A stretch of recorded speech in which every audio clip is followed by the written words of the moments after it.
Yeah, obviously we start with that today. We had 2 days off, which was mandatory based on the week we had gone through because of no days off the week prior. So start today with Ohio State, a team that's gone through a rough patch, much like we have. The team that, as you watch them, though, really talented. We're playing well early in the year, and we're played well even Saturday night, other than a 3-minute stretch at the end of the first half at Indiana, where it went from them up at the free throw line to being down 15 or 16 at halftime, just an explosion by Indiana, and then relatively even the rest of the way out. So, team has a really good freshman in Sensabaugh, really 2 guys back from last year's team that played at all in Sewing and Zed Key. So it's a completely different roster. And like I said, a team that has played really well at times and has gone through some rougher than normal patches. So get ready for them today and tomorrow. Fly down tomorrow afternoon and get ready for Thursday night. So, Jeff. Or Todd. You mentioned the 2 days off. Did you care if any of your guys came in the gym, or did you want them maybe to just stay off their feet and get away for a little bit? No, I didn't give them any mandates. I mean, I just said, hey, take care of your bodies. Starting classes last week, make sure we're taking care of that. And knowing that, hey, we got a lot of opportunities yet in front of us. Let's turn the page here and get ready for when we get back together on Tuesday. I know you've said the way to get out of this is stay the course, but is there some level you'd like to see elevate? I don't know if it's intensity, if it's desperation, that's probably too strong a word, but something along those lines that you'd like to see take it a step up? Yeah, we got to play better. I mean, you got to play better offensively, play better defensively. I don't think it's any secret. I mean, I don't think it hasn't been for a lack of effort. I know we got to get our main 3 guys more and better shots, and and make sure that we consistently defensively. We've had younger guys struggle defensively. We've had older guys struggle defensively. So both areas, offensively and defensively, we have to continue to get better. And so I don't think there's anything magical that's going to get said or be done. We have to become more consistent and help. Chucky hopefully has come through a little rough patch. We got to get Tyler playing better. Got to help him with that. And the same thing with Steve. Those 3 most experienced guys have to be more impactful in the game. Greg, you mentioned offense, and you talk about getting better shots, but one way to get the offense going is to get to the free throw line. You guys, do you need to get to the free throw line more frequently than this team is right now, in part because not shooting as high a percentage, you need more attempts to get some damage done? Well, I think you always want to get to the foul line more. Yes, this team needs to get there more. It has to do it in different ways than maybe last year's team did because of the impact Johnny had, and even Brad's experience to draw fouls. We don't have a guy in the backcourt with that much experience, even though Brad was at times limited, but he knew how to draw fouls. He knew how to play. And Johnny obviously had a burst to him that, you just don't teach. That's most time guys that have that type of acceleration draw fouls like that. So we have to do it in other ways. Part of it's the 3 guys I just mentioned. 2 of the 3 really making sure we have a presence in the post more and more consistently. And the other guys need to know that we have to play through these 3 guys more. This isn't a perfect comparison, I'll admit that up front. Going to the Wayback Machine, the 12-13 team, the Bruzewitz, Evans, Bergeron team, that team struggled a lot offensively, but was really good defensively. Is that how this team is going to have to win games, do you think? I mean, is that the best way forward, do you think? Yeah, defensively, we know we have to be more than adequate, So I think there's no doubt that defensively, you look at the history of this program, there's very few instances where said, okay, we can outscore everybody. I can think of maybe one team in 20 years that could do that. But by and large, like I said, our hat has to hang on the defensive end. And while our offense gets better, and finds better ways to become more productive. So, I mean, there's no doubt defensively, this group isn't built to have a lot of possessions or to outscore teams. So we got to find other ways to get it done. Your three guys, you talked about more and better shots. Is there one that's more critical than the other?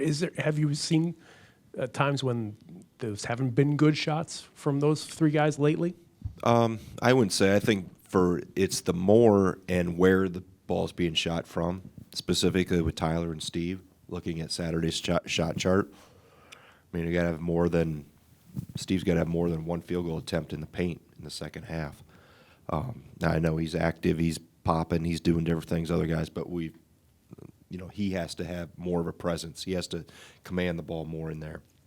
And the same thing with Tyler. Now Tyler obviously sat for more of the game than he played, but same concept. Ball's got to get in there more, and we've got to do a better job of drawing fouls in terms of how we attack contact, how we go through contact, rather than getting too fancy with our footwork. Let's get fouled and get something out of it that way. So Chucky is, you can tell, I think his shot selection's gotten better as the year's gone on. I think that's been an adjustment for him. Without Brad and without Johnny, now he's front and center in terms of that playmaker guy. So I think shot selection's gotten better. I want him to be aggressive. I want him commanding the ball. I want him making things happen. So those three guys, like I said from the outset, we want more from. Leadership is critical all the time, obviously, but specifically during a rough patch like this, what do you look for out of your team leaders? Are they talking to other teammates? That they're not blaming each other, that they're united. And I've seen that with this group. They're united. They're all on the same page.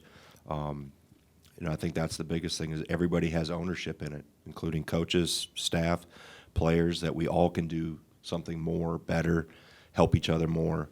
And you want to continue you have to be able to hold each other accountable, but you're not putting each other down, so there's not blaming going on. And sometimes locker rooms can fracture. When that happens, you start blaming everybody, and it's everybody's fault but mine, and that hasn't been the case with this group. This group has really been united and understands all of us can help make us better. And that's good to see because like I said, we've always had good leaders here, and this group as a crew that hasn't been in that position. This is new for Tyler. This is new for Chucky, and these are experiences that for them personally, it's the first time they're going through them at the head of the leadership group, so to speak.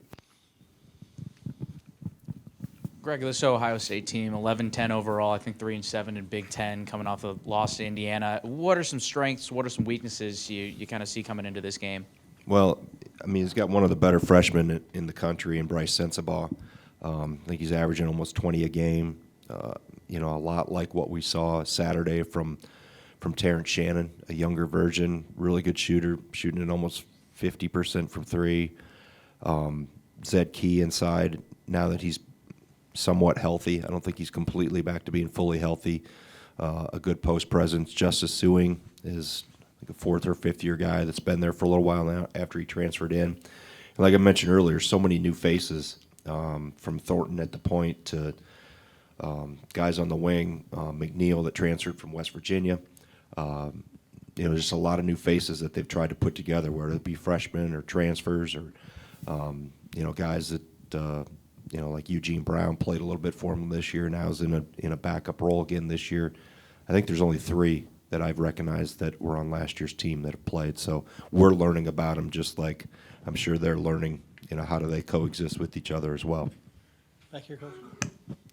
You had said defensively Saturday's game for Connor was going to be a good learning opportunity for him. I know you said you guys have been off the past couple of days, but what type of response do you hope to see from him this week? Oh, find out when we get to the film at 3 o'clock.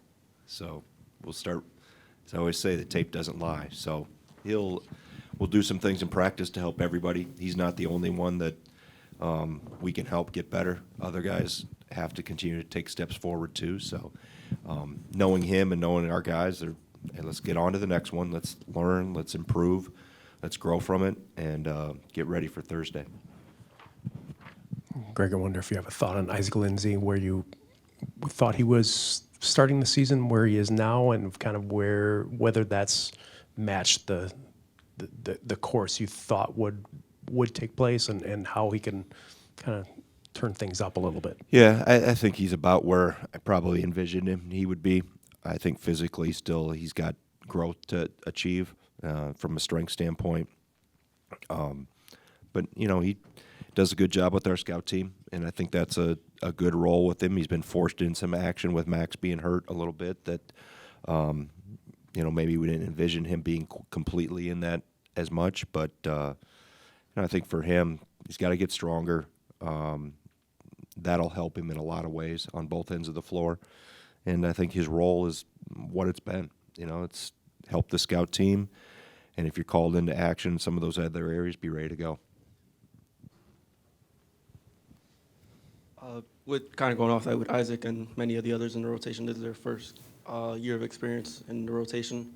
Would it be fair to say that there's some concern that some of the issues maybe can't be shored up this season just with I ask that because it feels like the development they need maybe can't happen in the 10 games left? Yeah, I think you're always looking for guys to improve, and get better. I mean, I can sit here all day and talk about what this year's roster was going to look like and then what it does look like. So I think much like I mentioned with the leadership question that he had with everybody holding each other accountable to take a step up and to continue to get better, whether that's a Isaac Lindsay or a Kamari McGee or, you name it.